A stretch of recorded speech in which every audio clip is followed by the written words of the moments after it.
Hello, my name is Andrew, and for me, there's nowhere I'd rather be than in my garden.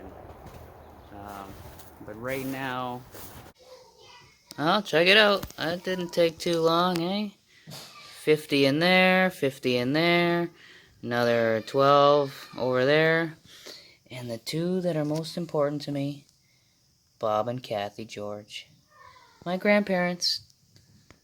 Love you. Thank you. I'll do the best I can to represent you. And while my sister thinks it's a good idea for me to, jump right into the platform and start talking about the awesome projects I want to talk about and programs that we can do across the country, I can't do that yet. One more episode, I promise. Next episode, I'll do that. I still have to, right now, circle back to a conversation I had with Graham a few weeks ago. And not the last time when I signed him up, but a couple weeks ago when I was talking to Graham on the phone. And she says, I understand your gardening and your environmentalism. I watch your videos at dharmagardener.ca and .com, and, I get it. What I don't understand are all those Indian words and Indian songs. And what does Dharma mean? Thank you, Graham. That's a great question. And I'm sure other people have that question too. So let me tell you what it means to me. Dharma is the work that each of us can do that brings us closer to God. Okay? It's, think about it like this. What is the work or the job or the task that you can do where it doesn't seem like work? Where it's like you put yourself into it, the job gets done, and you think, where did the time go? I kind of enjoyed myself so much. There it goes. That was my day. Right? Everybody has something like that. For me, it's gardening. I can think about all the positive things that come from, planting a seed and raising a plant, and, it's food for me, it's food for the bugs and the birds. It's a habitat. It creates a little ecosystem. Biodiversity. We're improving the environment. We're giving life to new plants and new bugs and new everything, right? But when you get past that, right, that's kind of innate in me now. When you get beyond thinking about that, and you don't have to think anymore about all the things you learned in the past, you don't have to dream about all the Maya of 6 weeks from now. You don't even really need to be in the present. Weeding and seeding, those are just menial things that you can do with your eyes closed.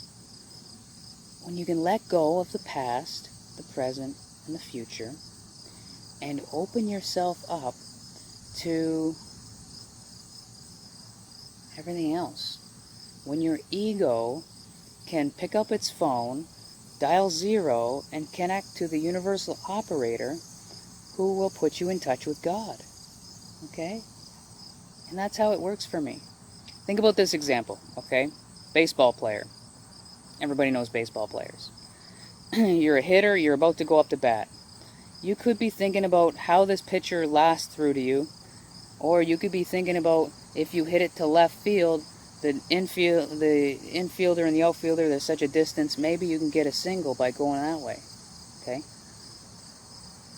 That doesn't put you more in tune with the pitch coming in. Okay? Even in the present, if you follow your eye on the ball, okay, that's great. That's be here now. Watch the ball as it comes in and try to swing and hit it. That's living in the present. You can get beyond even that, okay, when you can let go of all levels and just allow the universe to happen.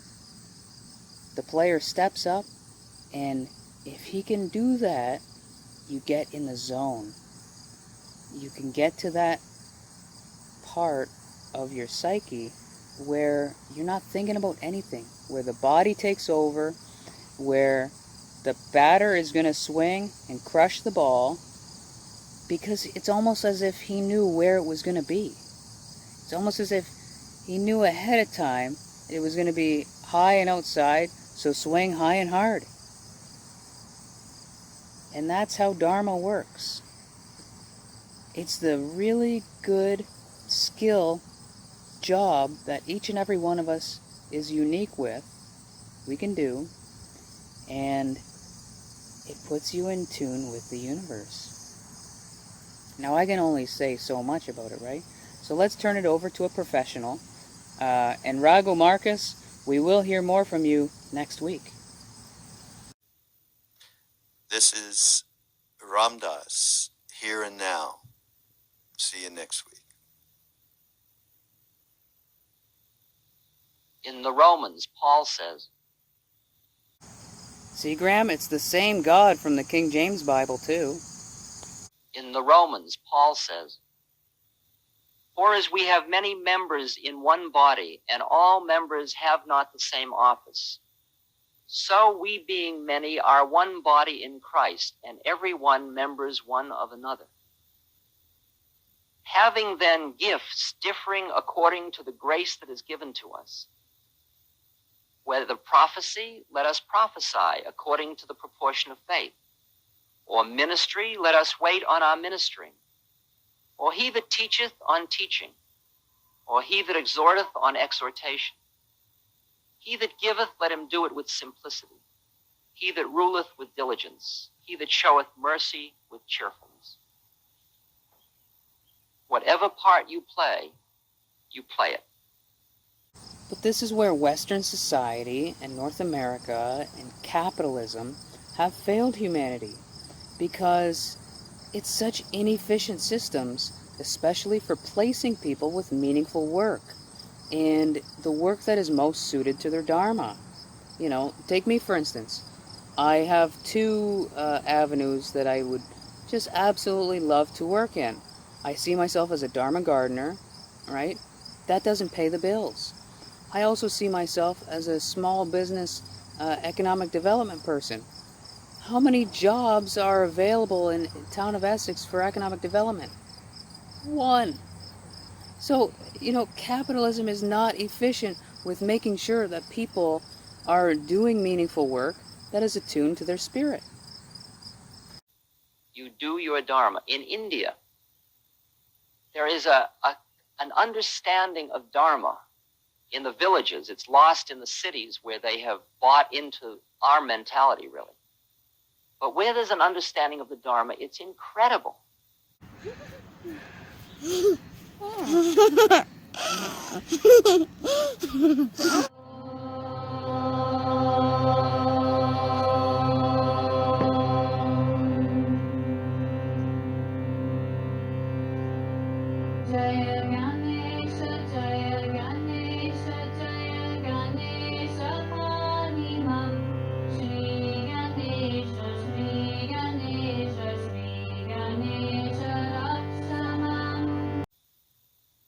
You will meet a sweeper sweeping the streets of the town. I'm gonna try to give you a little one-handed montage of the garbage I'm picking up. Because, you know. He sleeps, he probably makes 2 rupees a day. He sleeps under a bridge, probably. Nice house. He gets 1 warm meal a day. Shard! There should always be a bucket of shard. But in his mind, he understands that to do his thing in life as an offering to God is what his game is about, not to do another's. And he doesn't, in the pure sense, really, not phony, he doesn't covet the king's role. And you'll have to trust me when I say that it was an answer to my prayers and a significant blessing in my life when I was able to rent this property, house my family, and garden to my heart's content. I am in a very privileged position, and I readily admit that. And the sweeper can be a better sweeper than the king can be a king. Because the game is, he understands, he remembers the first commandment, which most everybody around here forgot. He remembers that the game is to get to God. And he sees his incarnation. See, in India, they have what's called the caste system, which we look at as some horrendous injustice, because once it falls apart, once God is forgotten, it is an injustice. But within God, it isn't. It says, the wise men of the beings that saw how it all were, they look around and they say, beings are born into earth to do different kinds of work, to clean up their act, to work out karma. There are different life things. Some of you were born as men, some as women, some as rich, some as poor, some as with very quick intellective processes, some with slow ones, some with skills, some without them. Some with physical beauty, some without it, from a cultural point of view. To the extent what these wise rishis saw was that each being was perfect in what they needed to do what was necessary to bring them to God in that lifetime. Or accepting of the results of this life happening, right? But we are all one drop in a giant ocean. Each one of us is as beautiful and perfect as the next.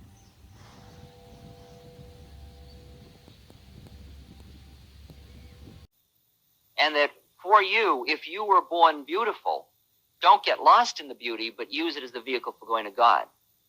If you were born poor, work with the poverty to go to God. Don't covet the rich. That is, the statement is made in the Bhagavad Gita, do your dharma, not another's. To try to do another's dharma is adharma. I do this trip. This trip is no better or worse than all of the jobs that you are involved in now. It's just different. It's no higher or lower, it's just different.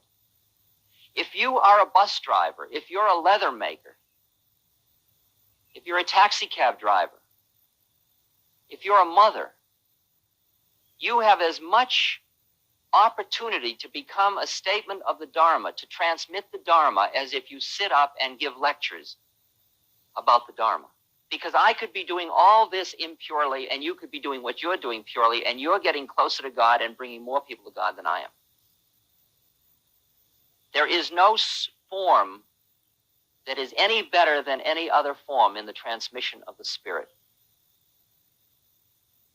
For each individual, there is an optimum form, and that is in harmony with who you are in this lifetime. And just try your best with positive, pure intention. So what becomes the game for you? Quieting down to hear your Dharma, to hear your way through. If it is a sweeper, you are such an exquisite sweeper that you are floating in God as you sweep down the street. If you are a king, you are a totally conscious, clear, and compassionate king. No better or worse than the sweeper, just different. When you get to the point when you stop judging as better or worse individual differences and merely understand them as a matrix through which the Dharma is manifest, you're on your way home.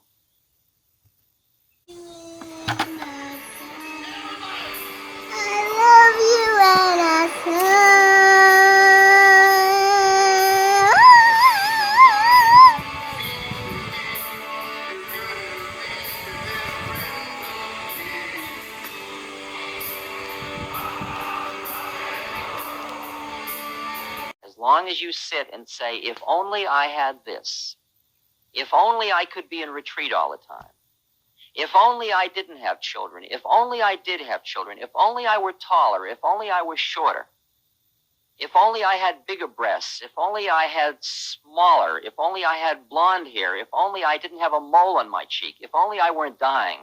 If only I were older. If only I were younger.